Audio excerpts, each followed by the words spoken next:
Some of it, I almost jumped out of my seat when I saw.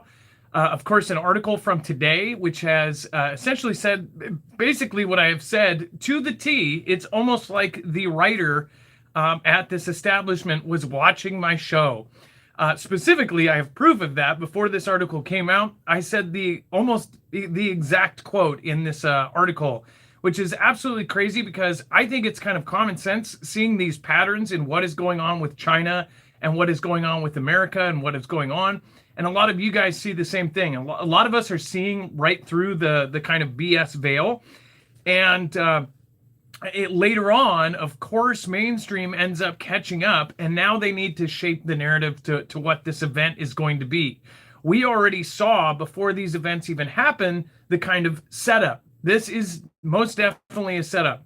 So before I talk about, before I talk about what I really wanted to get to as well, as far as them basically saying the same thing, which we'll talk about on our show tonight over on Marfoogle TV as well.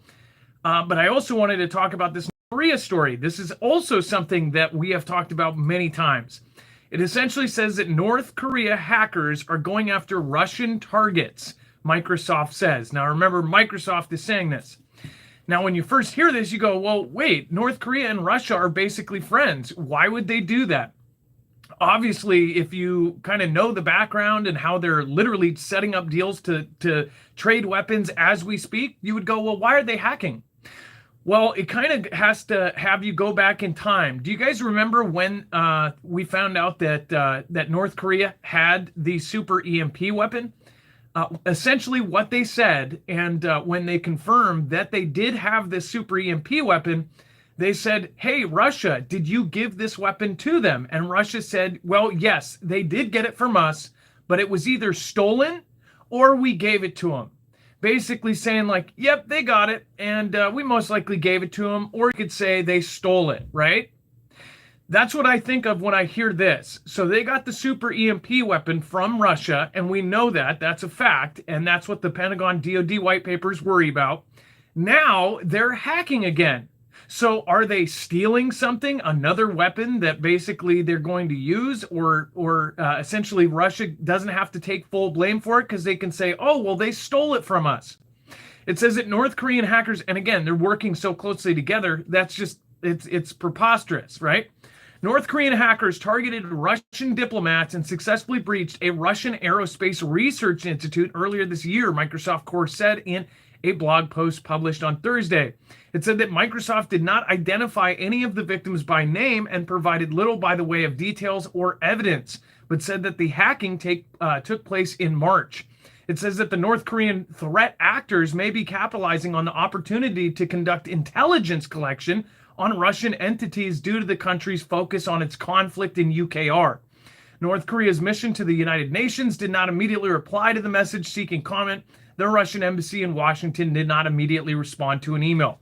Later down the road, we're going to find out that they got some sort of design, some sort of blueprint, and they stole it. And Russia won't have to take full blame for it, yet they probably said, hey, just hack into that guy's computer and grab it and make it look legit. That's what I think. And again, I think later on we're going to see articles saying exactly that because it's all a script, right? Or at least part of it is. And then they are saying that Chinese operatives are using AI photos to trick American voters and turn them against each other, Microsoft says. Now remember, Microsoft ran by the guy that nobody trusts, that had this founder that nobody trusts and that's involved in almost everything, that was involved literally in saying that the SolarWinds hack and all of these hacks were absolutely horrible, yet then goes and eats dinner with the guy who supposedly did it, right?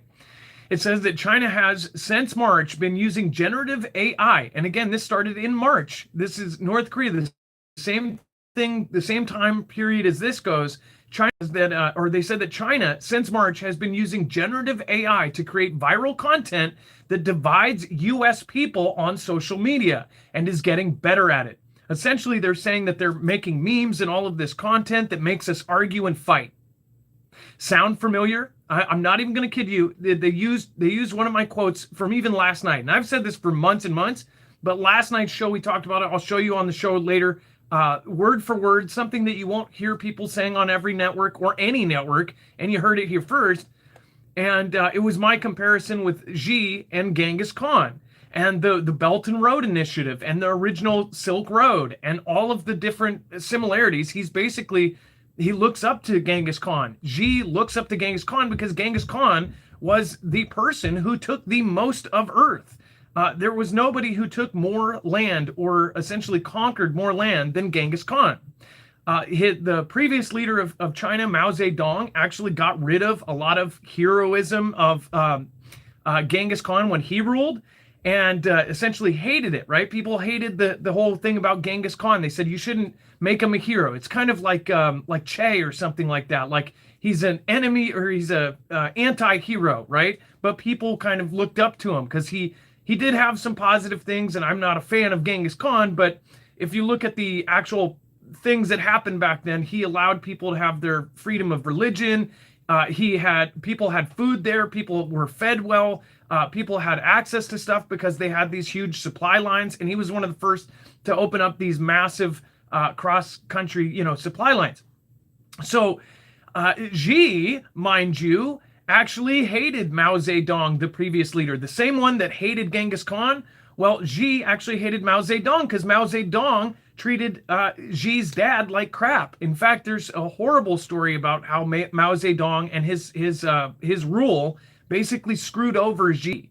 So it's all into the history of Xi and how he came to rise to power. And I think he's got like a little rebellious streak. Like if they say you don't follow that guy, I'm going to follow him. But all of the kind of tools of war that Genghis Khan did back in the day, I have been talking about this lately. You guys heard me last night. I've got a clip before this article came out.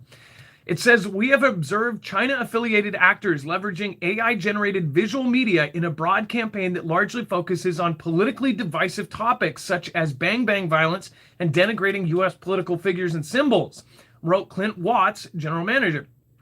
It says that analysts from the center released a report on Thursday highlighting digital threats from China and North Korea and said Chinese operatives are influencing their targets to a greater extent than previously observed. Let's see here. And I swear they said, and it says that, let's see here. I want to go back to this part here. It says analysts from the center released a report on Thursday highlighting digital threats from China and North Korea, which both since March have been doing all this stuff, the setup. It says the Chinese operatives are influencing their targets to a greater extent than previously observed. Microsoft warned of a social media accounts affiliated with the Chinese CCP, which would post AI-generated images like Black Lives Matter, posters showing bullet holes in a man surrendering. It says hours after the Elm poster was uploaded, an account impersonating a conservative U.S. voter reposted the image, complaining about racial discrimination, according to Microsoft. Now, I'm trying to find the... it almost looks like they changed some of this. So they say essentially that they are doing this. Essentially, they are doing this to sow discord into America. This is exactly what I talked about with Genghis Khan. This is literally the exact thing that I talked about. That Genghis Khan would send in these spies beforehand, not only learn their languages, but also sow discord in their country, make them argue. And then when they would arrive with their armies, the tribe that they were about to take over was so busy infighting and fighting with themselves and taking each other out that they would just steamroll in and take the place over. Not only that, they had weaknesses that they would keep track of. Like if they were taking over, say, Japan, if they were fighting the samurai, they knew that they were rigid and that they would, they wouldn't take you in the back. They wouldn't jab you in the back.